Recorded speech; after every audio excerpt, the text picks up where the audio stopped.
3.2.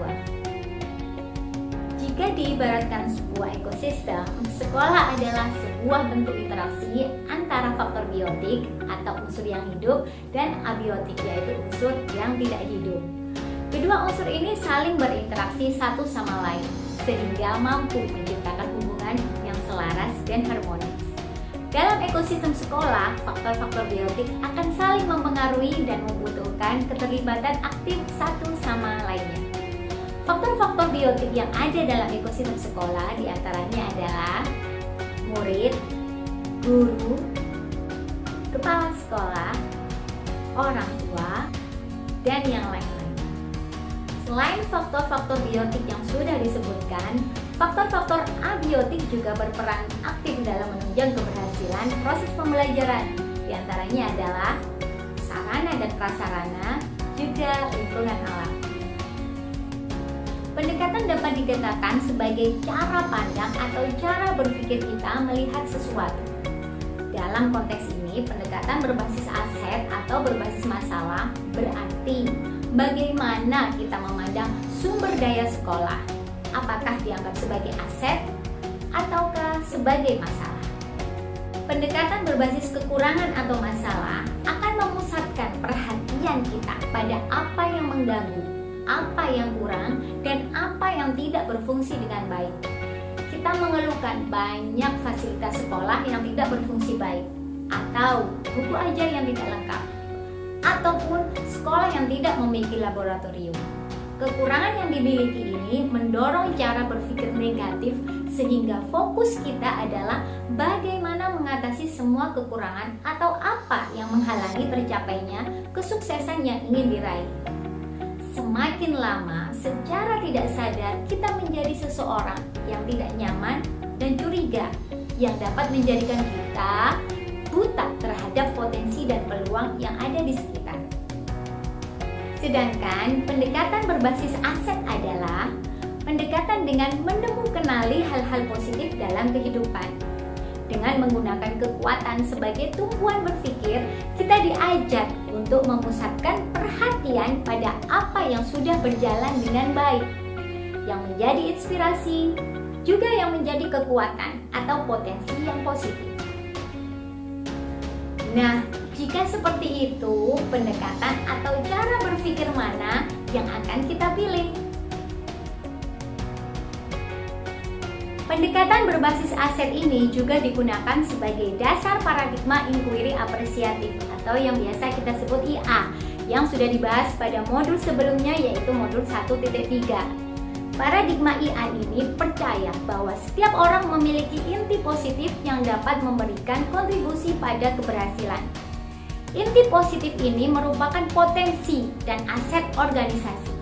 Dalam implementasinya, IA dimulai dengan menggali hal-hal positif, keberhasilan yang telah dicapai, dan kekuatan yang dimiliki organisasi. Sebelum organisasi ini menapak pada tahap selanjutnya dalam melakukan perencanaan perubahan. Green dan Haynes di tahun 2016 memetakan 7 aset utama atau biasa disebut dengan modal utama. 7 modal utama ini merupakan salah satu alat yang dapat membantu mengenali sumber daya yang menjadi aset sekolah. Dalam pemanfaatannya, ketujuh aset ini dapat saling beririsan satu sama lain. Aset yang pertama adalah manusia, yaitu aset pengetahuan, kecerdasan, dan juga keterampilan yang dimiliki oleh setiap warganya dalam sebuah komunitas. Dan yang kedua adalah aset sosial, yaitu aset suatu kelompok yang ada di dalam komunitas masyarakat, baik formal maupun non-formal. Dan yang ketiga adalah aset politik, yaitu sebagai salah satu aset sekolah yang dapat digunakan untuk melahirkan kebijakan-kebijakan yang berorientasi pada peningkatan kualitas pembelajaran. Misalnya, seorang kepala sekolah dengan kewenangan yang dimilikinya menggunakan kewenangannya untuk membuat kebijakan-kebijakan yang mengakomodir kepentingan warga sekolah dan peningkatan kualitas pembelajaran yang berpihak pada murid. Dan selanjutnya adalah aset agama dan budaya, yaitu keberadaan ritual keagamaan dan kebudayaan yang ada di masyarakat serta pola relasi yang tercipta di antaranya. Yang selanjutnya bisa dimanfaatkan sebagai peluang untuk menunjang pengembangan perencanaan dan kegiatan bersama. Dan yang selanjutnya adalah aset fisik, yaitu aset bangunan, infrastruktur, sarana, dan prasarana. Faktor selanjutnya yaitu lingkungan atau alam, yaitu berupa potensi yang belum diolah dan mempunyai nilai ekonomi yang tinggi dalam upaya pelestarian alam dan juga kenyamanan hidup. Modal lingkungan terdiri dari bumi, udara yang bersih, laut, taman, danau, sungai, tumbuhan dan hewan, dan juga sebagainya. Dan yang terakhir adalah aset finansial, yaitu dukungan keuangan yang dimiliki oleh sebuah komunitas yang dapat digunakan untuk membiayai proses pembangunan dan kegiatan sebuah komunitas.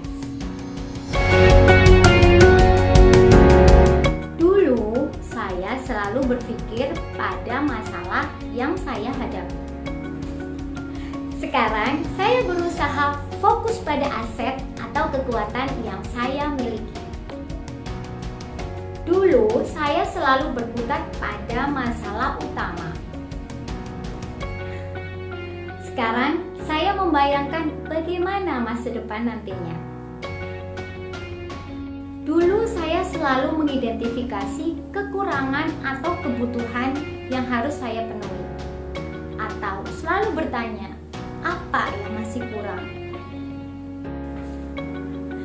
Sekarang saya berusaha berpikir tentang kesuksesan yang telah diraih dan kekuatan untuk mencapai kesuksesan tersebut.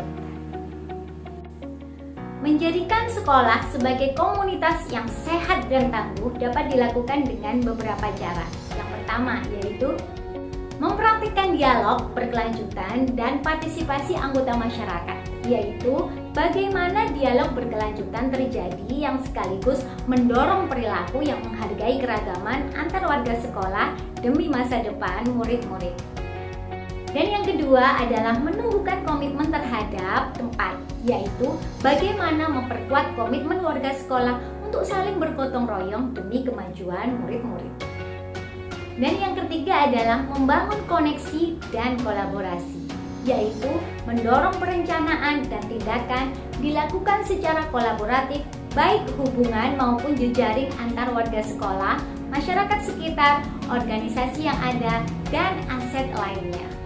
Yang keempat adalah mengenali dirinya sendiri dan membangun aset yang ada, yaitu dengan melihat pada kekuatan, potensi, dan tantangan.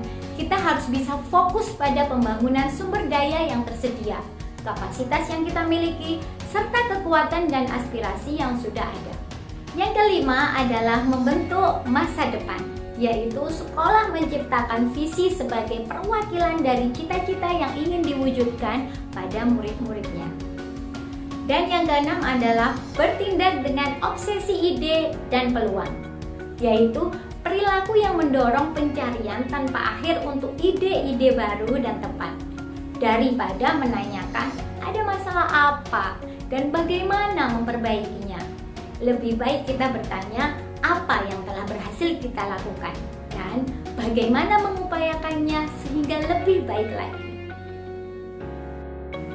Dan yang selanjutnya adalah merangkul perubahan dan bertanggung jawab, yaitu perilaku yang memperkuat kemampuan masyarakat untuk mengatasi perubahan dan pulih dari krisis. Pola pikir yang berfokus pada optimisme, harapan, dan yakin bahwa kita bisa melakukannya. Titik awal perubahan pada sekolah selalu ada pada perubahan pola pikir atau mindset dan sikap yang positif. Dan yang terakhir adalah menghasilkan kepemimpinan, yaitu faktor utama dalam perubahan yang berkelanjutan di sekolah adalah kepemimpinan lokal dan pengembangan, dan juga pembaharuan kepemimpinan itu secara terus-menerus.